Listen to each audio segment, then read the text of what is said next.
Muita gente que começa bem, profetizando, cantando, pregando, pulando, marchando, rodando, mas o final dele é uma tragédia, mas o final dela é um caso sério. Tem gente que começa super bem, mega bem, mas a história dele termina uma história terrível. Mas nessa noite eu quero profetizar uma coisa: mesmo que você tenha começado desanimado, mesmo que você tenha iniciado uma história muito triste, bem devagar, mas eu quero profetizar que a tua história terminará bem. Eu quero profetizar que a tua história terminará com o agir de Deus. Eu quero profetizar que a tua história será uma bênção e não terminará mal, porque a Bíblia diz que é melhor o fim das coisas do que o começo delas. Aponte o dedo de profeta para o teu irmão e diga bem assim: a tua história terminará bem, porque Deus que vai planejar toda a tua história. Assim diz o Senhor, que pode glorificar a Jesus de Nazaré.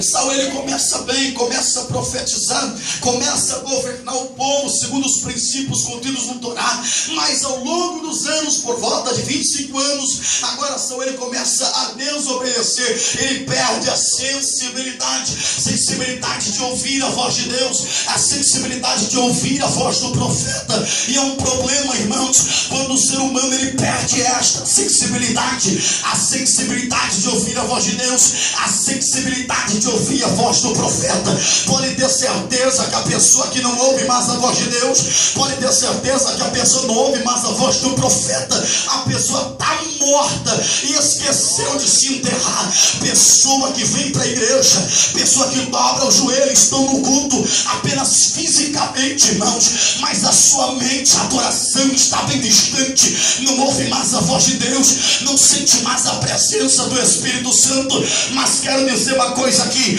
se você está nesta situação, hoje Deus quer te derramar uma unção tremenda na tua vida. Se você está nessa situação, o Senhor quer te dar uma injeção de ânimo e dizer: filha minha, filho meu, levanta-te, ouve a minha voz, passa a sentir a minha presença, passa a sentir a presença do Espírito Santo, porque o que eu tenho na tua vida é muito grande. Quem está sentindo a presença dele, levante a mão e glorifica o Senhor Jesus. Deu uma catucada no ombro do teu irmão, diz: será que você já sentiu a presença dele hoje? Será que você já sentiu a presença do Espírito Santo de Deus aqui hoje?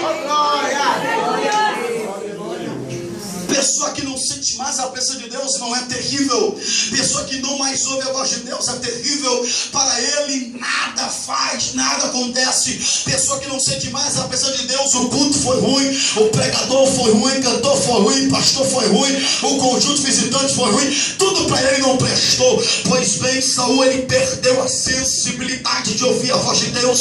Ele perdeu a sensibilidade de ouvir a voz do profeta. Chegou o tempo que Deus, usando o profeta, falou: ei rei Saul, você vai enfrentar os amalequitas, mas não traga nenhum despojo de lá. Você vai enfrentar, mas não traz nada de lá.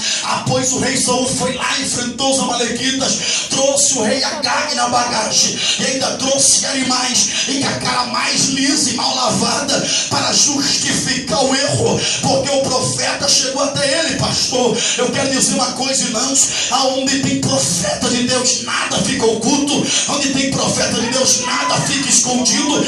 Mas tem coisa escondida, é porque não tem profeta. Porque onde tem profeta, nada se esconde, nada fica oculto. Cadê aqui tem profeta? Cadê? Deixa eu ver se tem profeta. Deixa eu ver se tem profetisa aqui nesta noite. Aleluia, bendito seja Deus. Profeta chegou até ele e diz: olha, por que você trouxe o rei Agag? Por que você trouxe animais? Ele foi tentar justificar, foi tentar fazer um arrumadinho. Não, é para sacrificar o Senhor. Eu trouxe animais para sacrificar o Senhor. O profeta falou para ele e disse: é melhor a obediência do que o sacrifício. Deixa eu dizer uma coisa a você: guerreiro que é guerreiro de Deus, ungido que é ungido de Deus, ele não justifica o seu erro, principalmente para profeta e principalmente para Deus.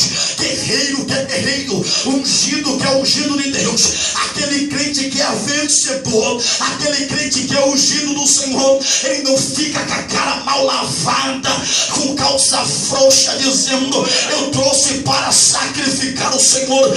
Crente que é crente, guerreiro que é guerreiro, ungido que é ungido, primeiro ele obedece, e através da obediência vem um sacrifício. Deixa eu dizer uma verdade: não adianta você sacrificar se você não é obediente. Não adianta você subir monte, descer monte, subir monte, descer monte, sendo que você não tem obediência. Não adianta você se consagrar, sendo que você não tem obediência. Não obedece o pastor, não obedece o líder, não obedece o coordenador, não obedece ninguém. Ele diz que você é o dono do seu próprio nariz. Eu quero dizer uma coisa: desse jeito a tua vitória não chega, desse jeito você não terá êxito na conquista, desse jeito você não vai derrubar nem gigante e nem gigantinho. Mas aquele que obedece à voz de Deus e aquele que sacrifica, que faz sacrifício ao Senhor, pode ter certeza, pode levantar gigante, gigantão, pode levantar quem for, o gigante vai ter que cair, a muralha vai ter que cair, tudo vai ter que cair, porque nada abala o ungido de Deus.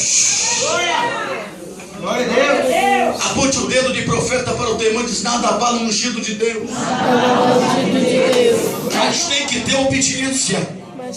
Fala, tem que ter obediência e tem que ter sacrifício.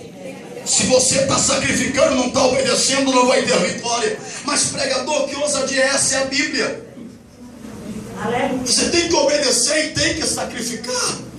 Primeiro a obediência, depois consequentemente vem o sacrifício. Pois bem, Saul, ele perdeu a sensibilidade. Saul, ele estava rejeitando a voz de Deus e rejeitando a voz do profeta. Chega um tempo que Deus fala com o profeta assim: profeta Samuel, até quando tu terás pena ou dor de Saul, havendo eu Deus rejeitado? Samuel gostava muito de Saul. Samuel, ele gostava muito de Saul, mas Deus não estava mais suportando, Deus já não estava mais querendo. Até quando terás pena ou dor de Saul, havendo eu rejeitado? Enche o teu vaso de azeite, vem e enviar-te-ei a Jezabel belemita, porque lá eu tenho providenciado de um rei. Deixa eu dizer-lhe uma verdade aqui a vós outros nesta noite. Olha, preste bem atenção. Abrindo parênteses aqui, nós vamos ver que Deus fala com o profeta: até quando terás pena ou dor de Saul? Eu falei, eu mostrei, mas o povo não queria ouvir a minha voz, o povo não quis me obedecer. Eu permiti que vocês escolhessem.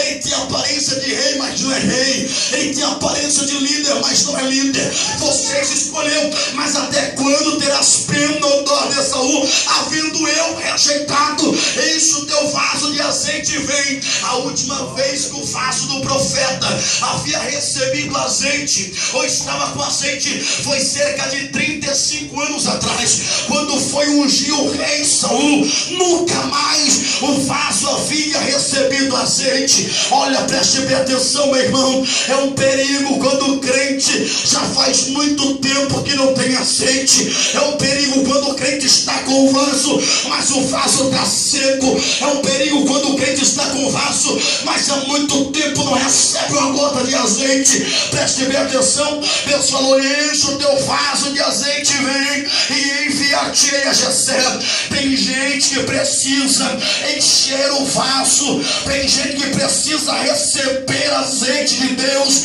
Se você quer ter vitória, se você quer conquistar, se você quer vencer, se você quer ir para frente, precisa-se de azeite de Deus.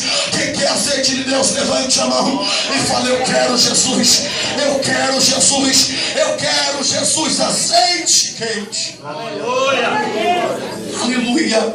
Azeite é necessário. Azeite era necessário para ungir reis, profetas e sacerdotes. Então, para o profeta Samuel ungir outra pessoa para ser rei, ele precisava-se de azeite. E Deus falou: enche primeiro, depois que você encher, vem a mim, e enviar-te-ei a Jessé, o belemita, porque lá eu tenho providenciado de um rei. Se os irmãos notarem, os irmãos vão observar que Deus mandou primeiramente o profeta encher, depois de encher, vem e enviar-te-ei a Jessé, o belemita.